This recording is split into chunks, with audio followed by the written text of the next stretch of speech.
The case for war. Was the threat of Saddam and his weapons oversold? And if so, who's to blame? A harsh new assessment tonight of pre-war intelligence.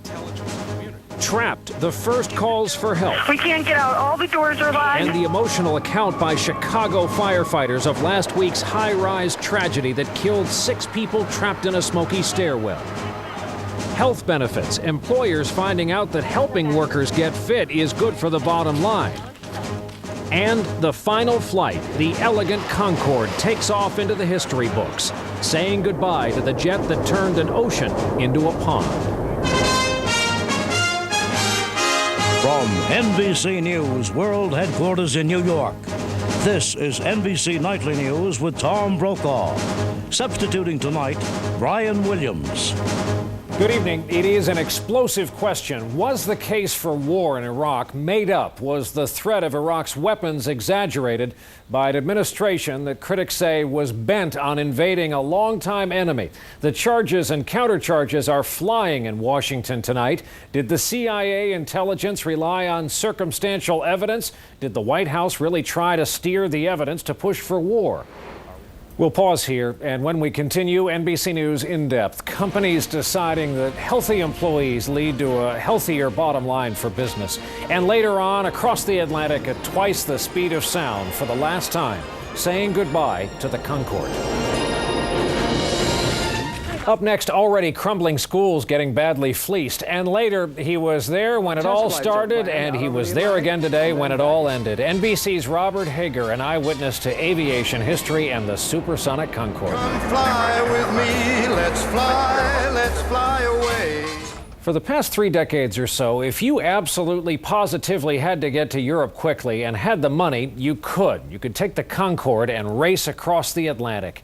An era came to an end today, however, when a set of landing gear screeched down upon the pavement at London's Heathrow Airport. The Concorde is no more, and sitting in seat 14D for the last flight was NBC's Robert Hager. At dawn, we're wheels up out of New York. 27 years after it began commercial service, it's still breathtaking to watch. And breathtaking aboard, too, as we break through the sound barrier, Mach 1. The rich and the famous are aboard with us, veteran Concorde flyers like the model Christy Brinkley and the actress Joan Collins. Well, I'm very sad, first of all. I'm very sad not only for myself, because I've used this flight so many times between New York and London. The menu's special for this last flight: smoked salmon and caviar, lamb and omelets with truffles, fine champagne. We climb ever higher in this technological marvel, now to 53,500 feet. And the sign on the wall here says we're at Mach 2, twice the speed of sound, or 1,350 miles an hour. 29 years ago, I remember on a Concorde test flight out of Boston, the same thrill, standing by a similar Mach 2 sign. The only populated area Concorde had to fly over was 3 miles out from the runway. Remember broadcasting from New York in 1977 when the first flight to that city landed after a bitter court battle. A tougher test of Concorde's noise levels will come tomorrow when the aircraft will make its first takeoff from Kennedy. And covering the year 2000 crash of the French Concorde outside Paris. The beginning of the end for the plane as the recession followed, and then 9/11.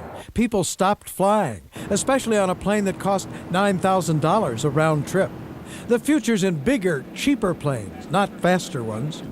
Our flight now coasts down to London, settling like an eagle out of the British sky. Londoners crowd rooftops to watch. Tens of thousands more come to Heathrow Airport. Now the fleet will be parceled out to museums, the parts auctioned off. As we step from this graceful craft, we all realize it's the end of a 27-year era of supersonic commercial flight, probably for generations to come. Robert Hager, NBC News, London. And that is Nightly News for this Friday. Don't forget Dateline tonight at 8, 7 Central. Later, Katie Couric's exclusive interview with Elizabeth Smart. That's at 10, 9 Central. I'm Brian Williams reporting tonight from New York. Good night. Have a good weekend.